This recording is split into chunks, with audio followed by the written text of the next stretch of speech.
Hi, I'm Kathy Smith, and welcome to On Health, the Art of Longevity, where I bring you the latest research and information on how to live a healthier, more vibrant, more passion-driven life. Okay, many of us are searching for a magic bullet to improve our longevity.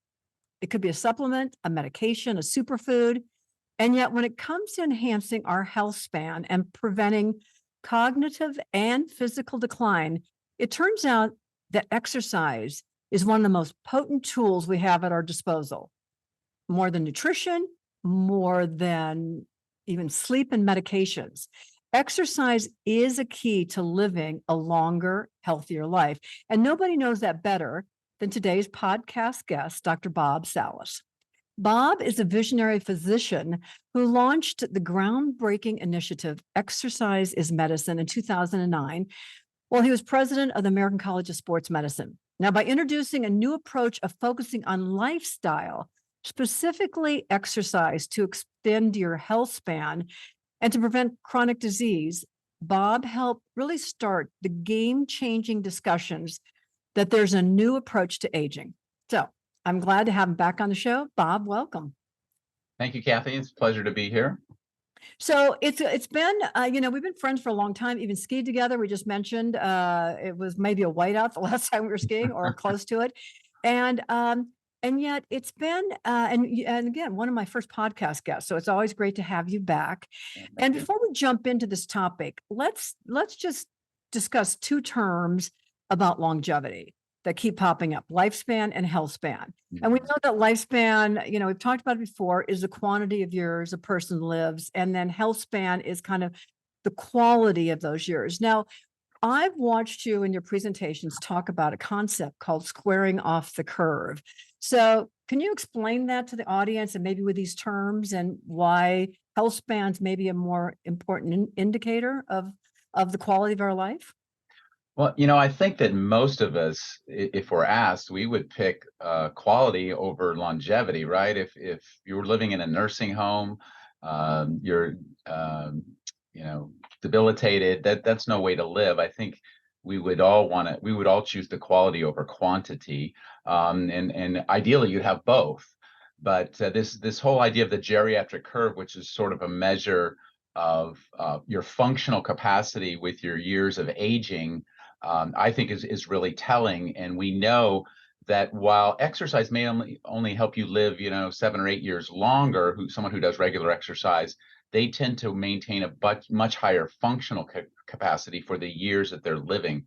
And what can happen is when you are not active, and also when you make other poor choices, you eat poorly, you smoke, other high risk lifestyle things, you begin to develop chronic diseases at an early age that impair that functional capacity. And what we see is people kind of enter into a state that we call deficient survival, where they're sort of alive but not really living. And I think that's something we wouldn't wish on our worst enemy. And if you look at people who are in nursing homes, who are on disability, one of the common denominators is they've led an unhealthy lifestyle, and chiefly among those been physically inactive. Yeah, and interesting you talk about nursing homes, but I start to see the changes in lifestyles that happen even starting in your 50s and your 60s and your 70s. So that's important to know, because sometimes we think, oh, that's way off when things start to change. But Right. I see people that their world starts shrinking because they can't anymore, or they think they Right. can't and then they don't. But one of the I things. think that the goal ought to be for all of us to die young, but just do it as late as possible. I think that's really what exercise can help you achieve. Well, okay, so we were talking maybe about a month ago and talking about how there's so much discussion. There's so many discussions about what's the right diet. Should you Mhm. use be vegan, keto, paleo, Mediterranean, et cetera, et cetera. And yet, and there's this term, you can't outrun, an unhealthy diet. You said something that really woke me up, and that was, yeah, but you can't out diet a sedentary lifestyle. Can you explain that?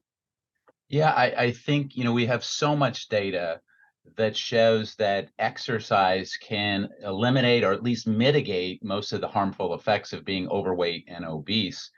And it's interesting that if you look back on a lot of the studies on obesity, they did not control for physical activity. And I think you can't rely on any study showing adverse health effects from obesity that doesn't control for physical activity. I think it's very important to parse out the contributions of both of those. And we have so much data starting back, kind of one of the seminal studies was done by Andrea Dunn back, I believe, in around 1995, along with Steve Blair from the Aerobic Center longitudinal data, clearly showing that when you controlled for physical activity, increasing levels of obesity didn't really affect mortality much at all. And we've seen this in just study after study. And I think clearly diet and exercise are both important. It's kind of ridiculous to say, one without the other. They're obviously both important, but I think that we often put all of the focus on weight, particularly on BMI, which we know is not a great measure. And we don't in turn put a lot of emphasis on being physically active, which is free and so easy. And especially now with some of these new drugs coming out, it's a little scary that it's all about getting a shot, every couple of weeks, and that's going to take care of it, and very little about the importance of maintaining physical activity. So, Bob, I know that obesity is such a big epidemic in this country, and now there's all these drugs out there that supposedly are going to solve this epidemic. What do you think about it? Yeah, I'm worried that the focus is going to move to entirely pharmaceuticals, that the whole way to deal with obesity is going to be to get a shot, and that's all you'll have to do. And people always want the easy way out. And it kind of goes back to when our discussions earlier about, are you better off being fit and fat than skinny and unfit? And then, it's very possible to be skinny and very unhealthy. But I've never seen a person who is fit and unhealthy. That is really unlikely. I think that's the most important thing. And if we don't couple using these medications that simply reduce your appetite, if we don't couple those with exercise programs, I just think that this focus on weight loss in this fashion is not going to improve health. It may help people lose weight, but I don't think they're going to get healthier just by doing that. You've got to combine it with physical activity. Well, it's pretty mind-boggling. The drugs out there, and then is now Weight Watchers getting involved with selling these drugs now, or are some of the other companies going to be selling drugs? Did I hear that correctly or not? Yeah, I'm a little concerned about that. I recently, Weight Watchers announced that they had purchased a company that basically is a telephone medical group that you can get prescriptions called and just do a little phone consult. And they're going to connect these people trying to lose weight in the Weight Watchers program with this company to simply prescribe them the drugs for weight loss. And I'm worried that they're going to take even the emphasis off of eating healthy and certainly off of physical activity, and you just simply go on Ozempic or one of these drugs, or Wegovy, or Saxenda, the new ones that they're injectables every week or two, and we're going to simply focus on reducing hunger, and then let everything else not worry about. And I think we're going to do more harm than good. The other thing is, and there's side effects to these drugs besides what you just mentioned. There's other side effects, possible side effects. Yeah, a lot of GI side effects. We talked about the loss of lean muscle mass. That's a concern. A good portion of the weight loss has to do with the loss of muscle mass in using these drugs. And so there are concerns. And I've, been around long enough. When we had the Fin craze and everybody was using that, and it seemed to be this miracle drug. And then a year or two down the line, we begin to see all of these people with heart valve problems. And my God, we had to stop it. And people that died because of long-term side effects. These haven't been around long enough to really know the long-term effect. That worries me. They have very exciting potential, but I think the right away people want to jump on them as a simple solution that they don't have to do any work. And we all know that when you don't put the work in, oftentimes these benefits are not what we think they are. I'm glad you're jumping over to that, because I think it's one of my biggest pet peeves is that people do equate exercise with losing weight. I mean, we've just in our culture with our infomercials, everything. And I've been a part of that. It's like, you want to lose weight, you exercise. You want to lose weight, you diet.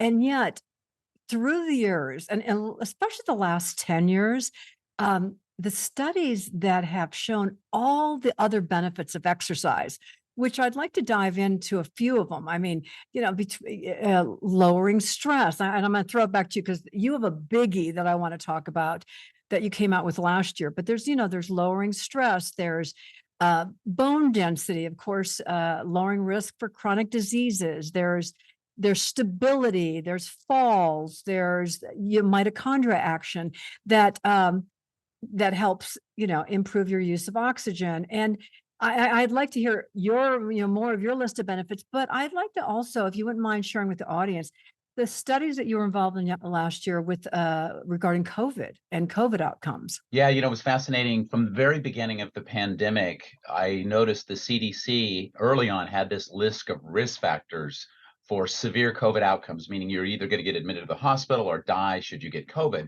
And these risk factors were correlated with an increased likelihood you would have these bad outcomes. And every single one of them, for the most part, other than age and sex, were associated with an unhealthy lifestyle, chiefly a lack of physical activity, a poor diet. And so early on in the pandemic, it was actually in October, we pulled all the data from our Kaiser Permanente electronic medical record, and we have a physical activity measure. We call it an exercise vital sign. Every patient, when they come in at every visit, is asked 2 questions about exercise.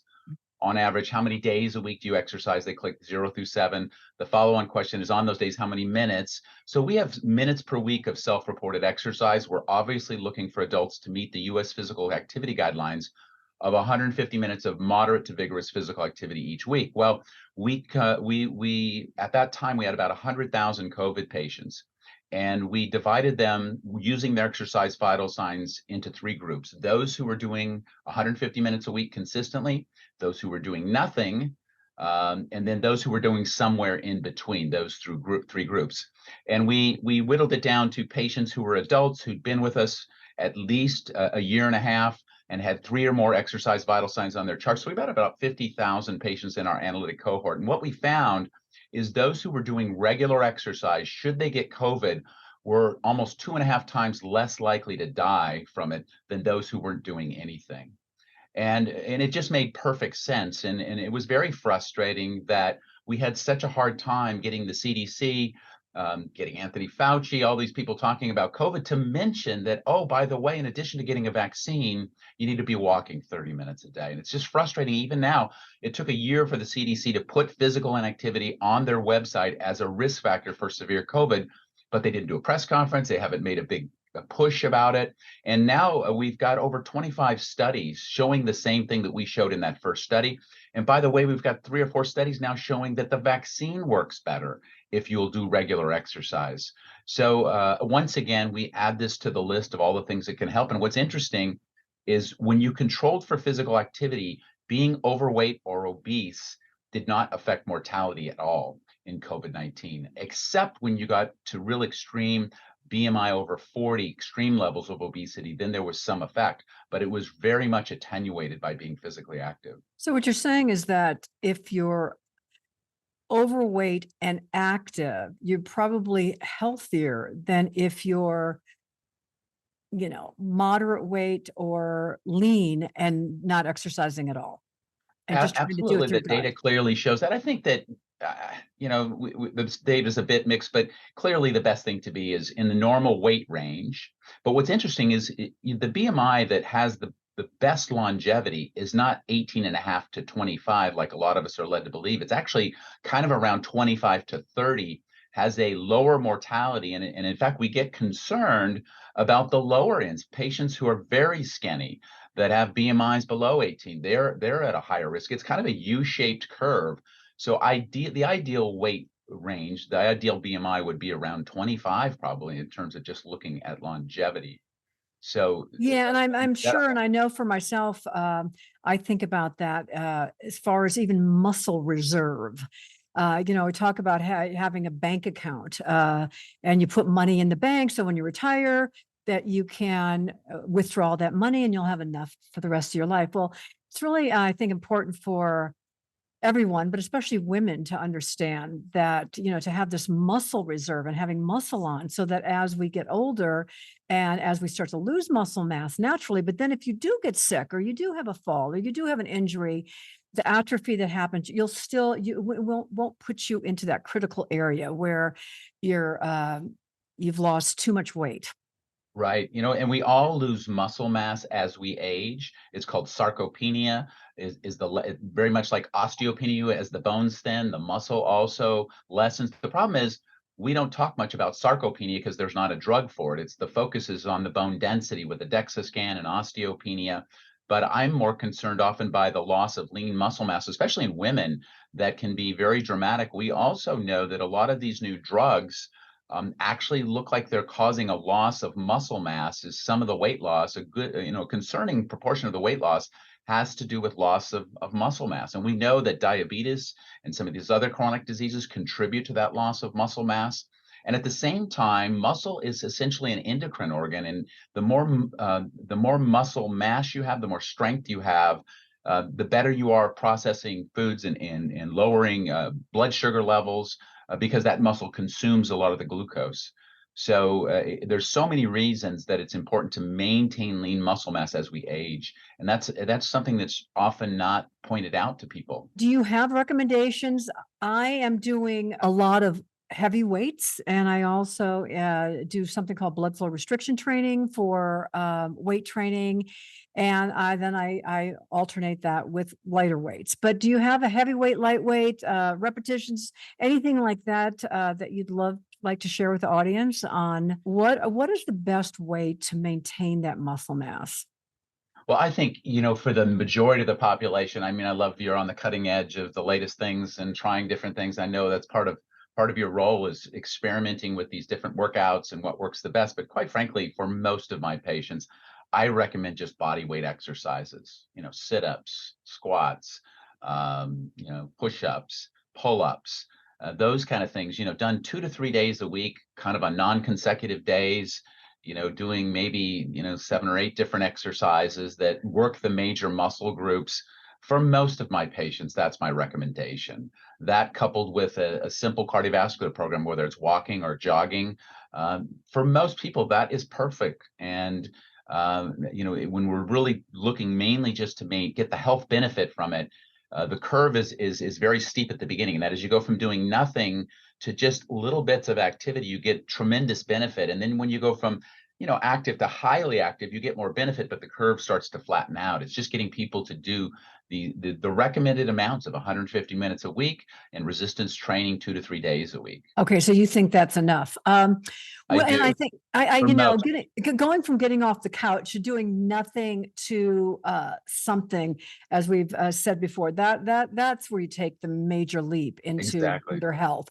For those of and people listening that are exercising already and have been and are kind of fine tuning, we can maybe talk a little bit more about that another time. And I do talk about that on other podcasts. Which I can refer people to, like even Pete McCaskill on ageless intensity. But this idea of, well, how do, like, even with VO2 max, how to increase that lung capacity through a little HIIT training. And something I'm doing right now, and I don't know what you think about this, but one day a week I do a 4x4, which is basically 4 minutes of like Mhm. pushing, really going into uh, high intensity, pulling back, moderate for 4, and doing 4 sets of that. And Mhm. I've noticed something like a pattern like that has really helped, has really helped my vitality, my energy, and then that's also helped my regular longer hikes and my more moderate exercise. So any word on HIIT training? HIIT training is an exciting area that's relatively new, that shows a lot of promise in terms of the benefits and perhaps even enhanced cardiovascular benefits over just doing regular aerobic training, just getting out for a walk. The problem is it's uncomfortable. A lot of people don't like that. In my elderly patients, they won't push themselves that hard, and I have some concerns about the risk of injury trying to do high intensity training, especially when they're not experienced and not real supervised. But the beauty of it is you can get a significantly good workout in a lot less time. And for my patients that are really pressed for time, and probably if you ask most people, why don't you exercise? I'm too busy. I just got too many things going on. I think HIIT training is a great option. So I think it's a great workout, but it's certainly not for everybody. And in the patients I deal with as a family medicine physician, I got to have things that are a little more basic And usually my go-to is just a walking prescription, throwing in some body weight exercises. That's what I recommend to most my patients. Making it simple is and accessible is obviously the most important. So people will Right. do it and That, fun, and not yeah. costly. And Um, really trying to socialize it. It's really interesting. I mean, you remember Tony Yancey, right? Tony would have this saying, how did she was a brilliant physical activity researcher at UCLA, and she would talk about how did physical activity go to being so hard to get people to do. When you're a kid, if you ask what's my favorite subjects, it would be recess, closely followed by PE. And now we become adults and we can't get people to go out and walk. And I think it's because when we were young, it was a social thing. We did it with our friends. And I think that's the key to maintaining a physical activity program, is finding a walking partner, whether it's your spouse or your dog or somebody, a best friend that'll go out for a walk with you. I think we've taken the fun of a lot of out of exercise. And I think that's where it really needs to be, whether we know that if you're dancing, you're gardening, you're at the club playing tennis, you're going to get the same, are doing work around the house in a vigorous intensity. They all give you the same benefit. It doesn't matter which form of exercise you choose. They all give the same benefit if you do it at the same intensity for the same amount of time. So I think we really need to work, and especially patients who are having trouble with compliance on staying on an exercise program. I think if you'll socialize it, you have a much better chance of sticking with it. yeah, and there's so many competitions now, like and not competitions, but fundraisers, that sort of thing, where you can go out and raise money for a cause and start walking or running or biking, and those type of things become a way, as you say, to train with people, to Yeah. have a cause, to have an end point.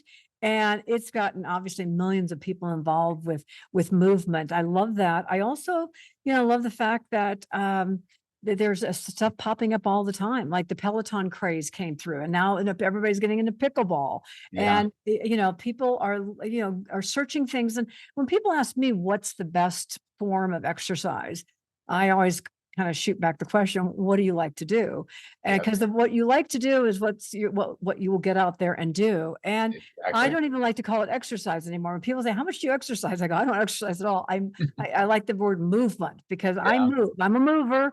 Yeah. And whether I'm shoveling snow, because we have so much of it here, to make Yeah. sure I can get out of the driveway, or I'm going up for a hike, I'm all everything in between. But even at the gym, that is funny. I was talking to somebody the other day, and I love the gym. It's just my I have a social network there. And it's not a high end. It's not the most exclusive or whatever, but it's just a group of people that come in, somebody to say hi to, share a story with, and get you over to a weight machine and keep you on track and a little bit accountable. And I was out of town for 2 weeks on my one daughter, Kate Grace, had a baby, and I am now a grandmother. Congratulations.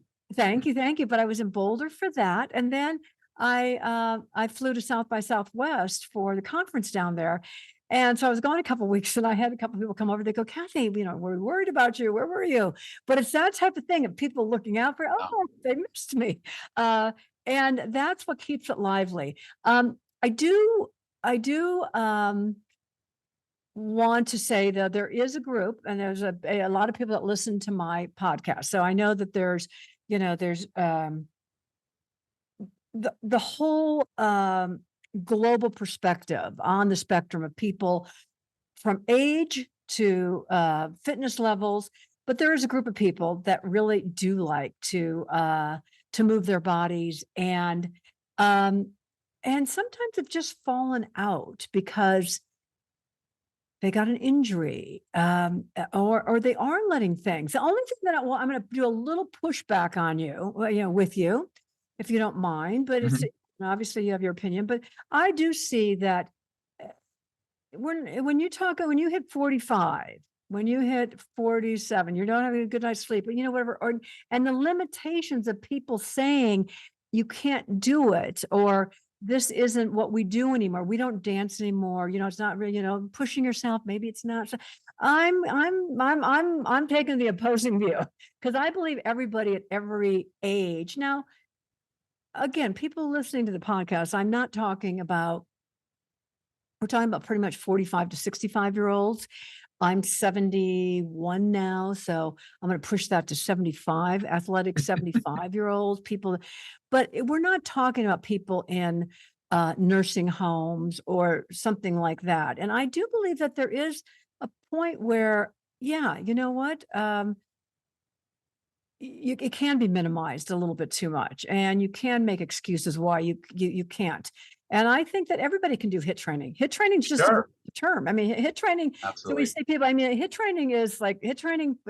If you're walking a 20-minute mile, or if you're Mhm. walking a 30-minute mile, then HIIT training for you is to do a 25 for Absolutely. so You know, and I'm just going to put this in balance, that it's not like, yes, because when you send that message out, and especially coming from a yeah. doctor, it Mhm. gives people permission, like, oh, the doctor said that that might not No, be. no, I certainly didn't mean to sound like you can't do that or you shouldn't do that. I'm just saying that some of my patients, um, they're not comfortable with being going that hard, and there is a concern about injury if they don't go into it right. But I think what's important to note around HIIT training is it can just be a relative high intensity.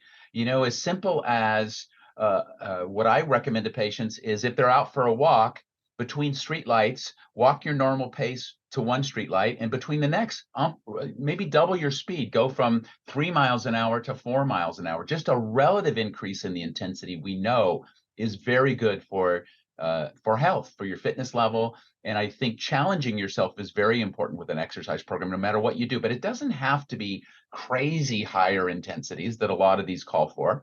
Just a relative increase in the intensity is very good for your workouts. And I would recommend everybody do that. Right. So, yeah, no, and in total agreement. It doesn't have to be all the time. I think the other mistake people make is that they feel like they have to push all the time. Hmm. Benefit from it, and where I've gotten the most benefit, and I've seen the most benefit with people that are on my Fit Over 40 program.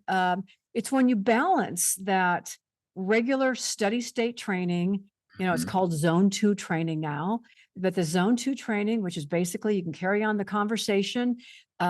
It might be you might not want to carry on a long conversation, but you carry on a conversation, and that zone 2 training that builds that base is where you want to spend, most of your time, and then Hmm. in on a weekly basis, maybe only one day a week.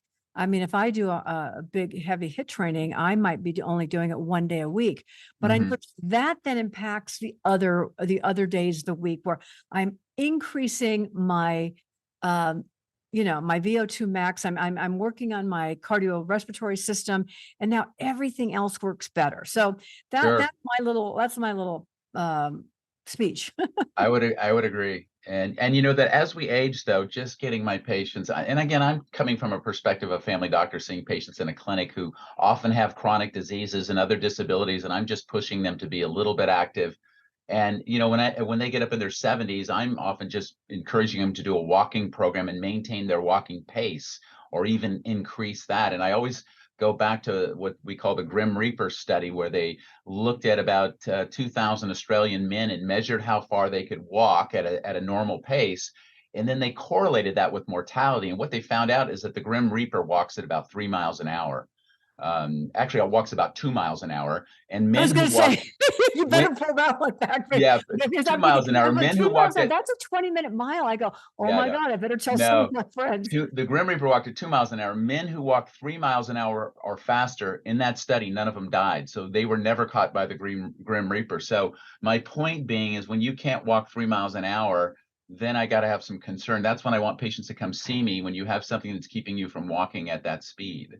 At 2 miles per hour. Well, Yeah. actually at Oh, three oh, miles an hour, which is not a rapid pace, right. 20 minutes. So, Okay, gotcha. yeah, Yeah. So it's a let's stroll. just clarify, because we've gone back and forth, probably confuse everybody a little. Yes. I have. The So, Grim Reaper walks at 2 miles an hour. In the okay. study, men who could walk at least 3 miles an hour, none of them died. 3 miles an hour or faster, none of them died. So that kind of ensures if you can stay at 3 miles an hour or faster, you're not going to die. So when It you died, can't, died for how long though? Died for a 10-year they period? followed them about 10 years, the cohort. And in that time, none of the men who walked 3 miles an hour faster died. We know that walking speed correlates with mortality, as does grip strength, These Yeah, are talk all about grip indirect strength measures because of fitness. I'm having Katie Bauman on in a few weeks, and she's really about um, hanging from a bar, and the whole idea, like upper body, but also the hang and the science behind that, but also the grip strength. So talk about grip strength. Well, grip strength in my world is using it as an indirect measure of muscle strength. And I don't think that necessarily training your grip strength is going to make you live longer, but we know that people who have a stronger grip, if we look at large cohorts of patients, it's a simple and indirect way to get a measure of physical strength. And we know that it correlates with longevity, as does walking speed. If you can walk fast, you have obviously your heart isn't and your lungs are working, your muscles are working. And so it's kind of the same thing. It's kind of an indirect measure of your fitness level and your health. I want to jump into two other topics before I let you go. One is, just this idea of, we talk about physical decline, but as it relates to exercise. But let's talk about cognitive and also Yeah. emotional side of it, because Yeah. as I know, people that know my story with how I got involved with exercise, I got involved and Mhm. hooked, addicted to exercise, after I lost my parents, and it was going through anxiety and sort of a depression, and running changed that for me and Mhm. opened up a whole new world for me. And I see now with on two sides, with COVID and with all of the information. I mean, all of the news about young people, everybody, suffering from some kind of anxiety. We now have TikTok and Facebook and Instagram and everything, the comparison game, and people not feeling confident, and how that's impacting the kids, all the way to the adults with loneliness, and perhaps not having enough friends or partners or whatever. So let's talk about the emotional side, but then also the cognitive side with dementia, Yeah. Alzheimer's, and how fitness impacts those two areas. Yeah, that's a great question. The longer I've studied this, I'm here to tell you that, we always think of exercise in the cardiovascular system, but I think the most powerful effect of exercise is on the brain. And we know that it seems to be mediated by this protein called BDNF, or brain-derived neurotropic factor, that kind of acts like a miracle grow for the brain. And we'd always believed that you had a certain amount of neurons, and as you aged, you lost those, and brain function would automatically sort of deteriorate. You couldn't regrow the brain. But we have studies to show that those who engage in exercise even late in life can see changes in the brain where it actually grows, particularly in the hippocampus, which is sort of the area that governs memory and executive function, the ability to multitask and do the things you want to do. It's actually been shown that you can, with exercise, that will actually grow. Typically, after about the age of 40 or so, the hippocampus begins to shrink. And when it shrinks faster, that's associated with a much higher rate of Alzheimer's disease and other forms of dementia. And exercise really has been shown to retard that. So, particularly important with brain health. And really, you got to start it even in middle age. Those who in middle age are regularly exercising and fit, much less likely to develop that. And then the whole other effect is on your mental health, particularly on affective disorders, anxiety, depression, which have absolutely skyrocketed with the pandemic and the shutdown. We are seeing rates of anxiety and depression like we've never seen before. There are simply not enough mental health workers. And yet we have this medication, got a lot of notoriety. This recent meta-analysis that was published in the British Journal of Sports Medicine, I believe, was a meta-analysis of meta-analyses, meaning it had multiple studies. They pooled all those patients together and found that using exercise to treat anxiety and depression worked as good as the drugs and or as good as psychotherapy for both conditions. Yet it's one of these things we don't often think of prescribing. When a patient comes in with depression, our go-to is a medicine. The first thing we ought to do in patients who have anxiety and depression is get them walking. And so I think it's more important now than ever with these skyrocketing rates since the pandemic, that we need to get folks walking for their mental health. And I think when you add in a gym, like you pointed out, I'm convinced that the effect of exercise with all of these conditions are enhanced when you socialize it. And we've done some studies where we compared what was done in a lab on a bike and its effect on various diseases. And you do the same study in a gym setting. Instead of a bike in a laboratory, you put them in a spin class with all these people around them. The effects are amplified. And so I think the socialization of a gym, of working out with friends, even enhances these exercise benefits that we see. If you want a study of one, for sure, for sure.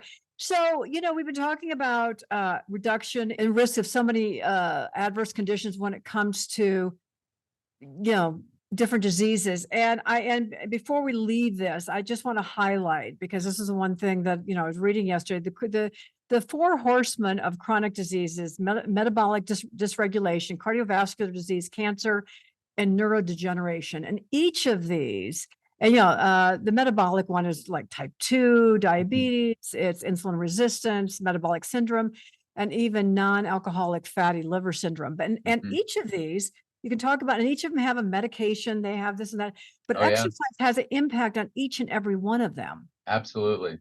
And if you look at the guidelines for treating any of those conditions, for both treating and preventing, it starts with getting people more active. Even the experts all agree. I've just for the non-alcoholic fatty liver disease, we just did a huge position stand. I was involved in it, basically reviewing the literature on exercise and non-alcoholic fatty liver disease. And it's astounding, the effect of exercise. And so it's on the guidelines, but unfortunately, most physicians are trained to skip right over lifestyle changes and go right to the first drug, unfortunately. Well, let's And jump it's back sad. into then. Let's get back into, because in 2009, and we've been talking about this on and off for over a decade, you started this initiative, Exercise is Medicine, and we would sit around, and I know you'd be like, why aren't the fitness people getting more involved with the hospitals? And I'd be going, why aren't the doctors like thinking, Yes. respecting the fitness professionals more? And we kind of, banter back and forth about it. Where do we stand now when it comes to the medical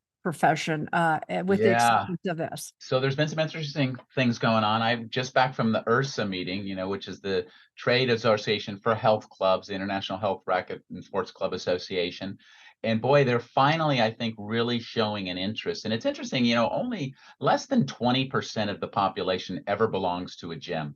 And let's face it, my patients who belong to a gym, I'm not worried about. I'm worried about the patients who never get to the gym and get all those benefits. And I think they really want to work around increasing their demographic, obviously, and with COVID especially, there's so much benefit that could be had there.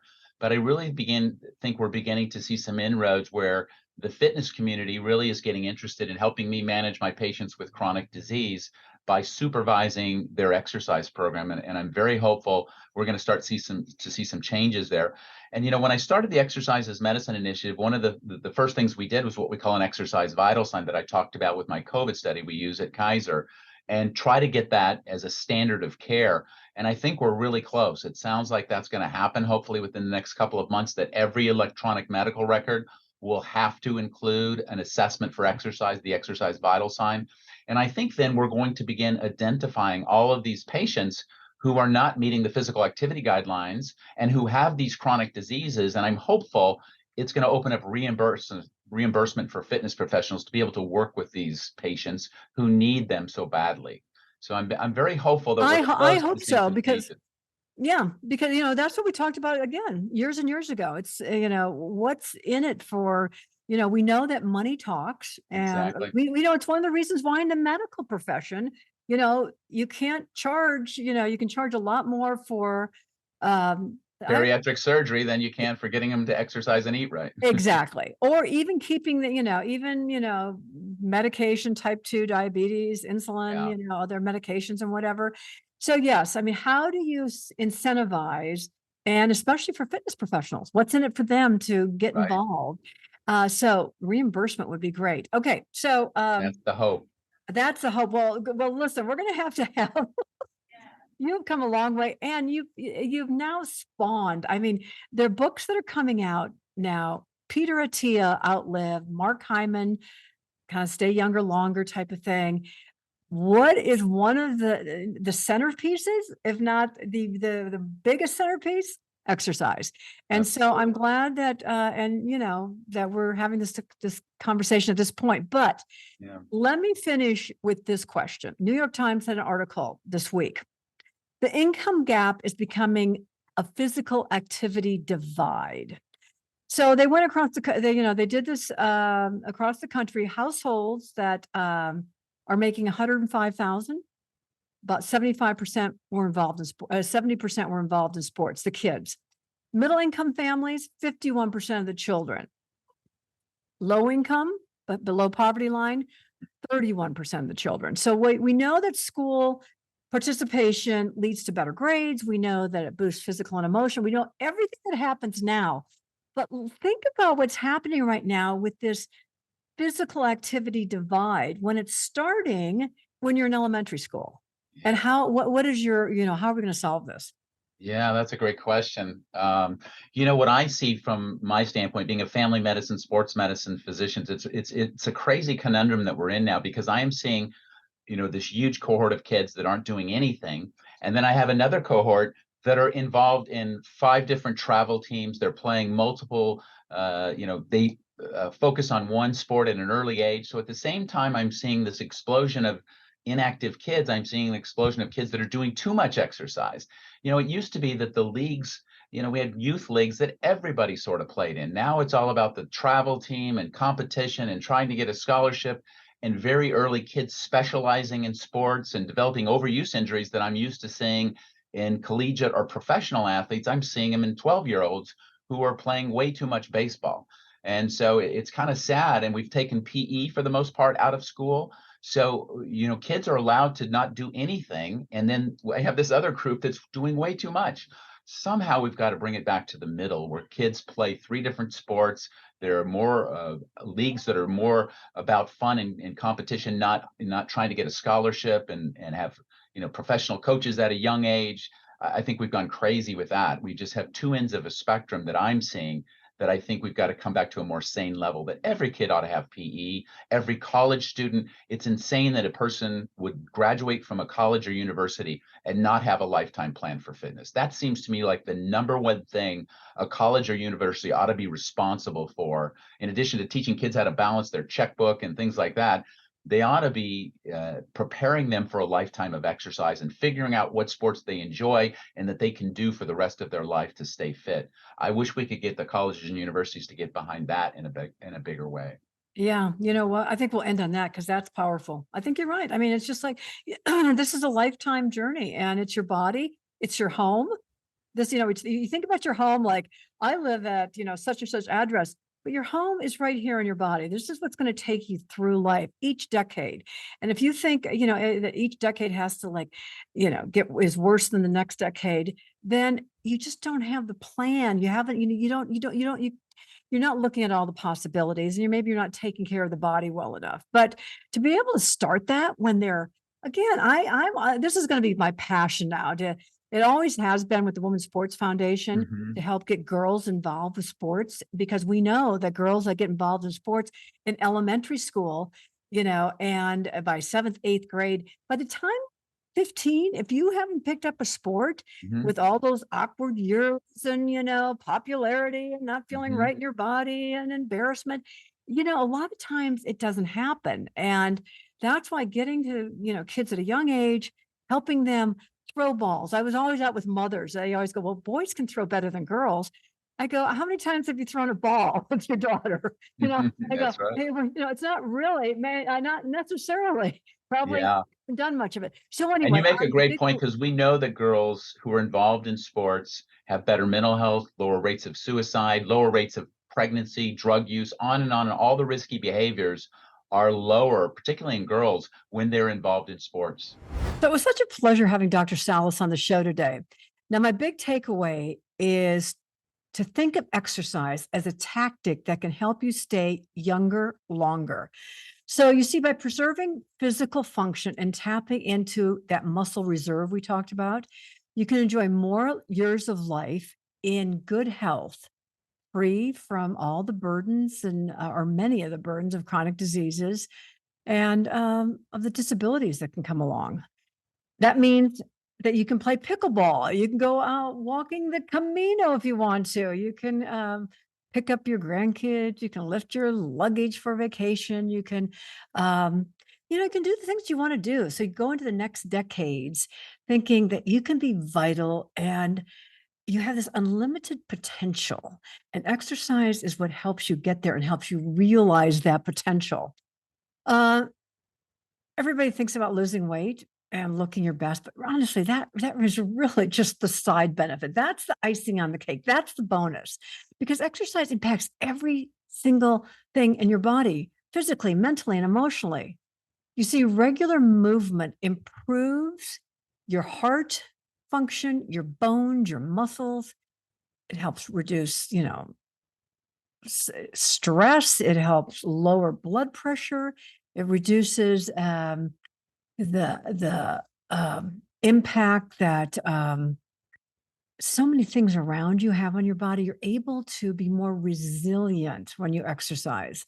There's studies that show it makes you happier. I know it makes me happier.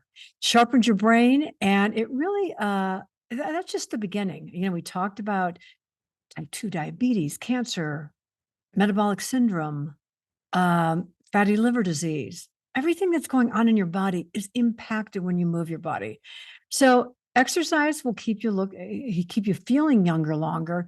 But and you know what? It's one of the reasons why I created Reshape.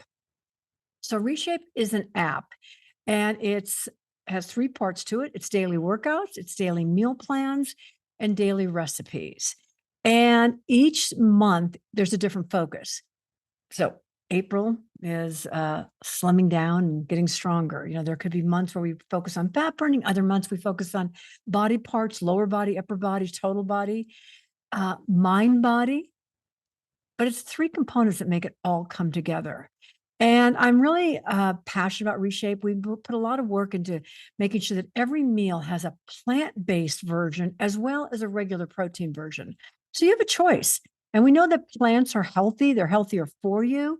And the more you eat, the better you feel and the healthier you are. So it's an easy way to make a transition to a more plant-based diet. And I really want you to know that I want everybody to be able to use Reshape. So if you're not able to afford it for whatever reason, or you know somebody else that could use it that can't afford it, just send us an email at customerservice@kathysmith.com, and we can offer you it Reshape at a discounted rate or even free. So take advantage of that, because I really do want everybody to be healthy and have access to good quality meal plans and exercise. So I hope you enjoyed the show. Now, if you did, check out the episode with Pete McCall. It's episode number 99, and it's called Ageless Intensity. And it's really about some of the things we talked about in the show. I think I got Pete McCall's name wrong in the show, but hopefully he'll forgive me. Pete McCall, episode 99. Now you can find the podcast and the whole library of all the other podcasts at kathysmith.com/podcast or wherever you listen. So stay healthy and stay active, keep exercising. And until next time, here's to your health.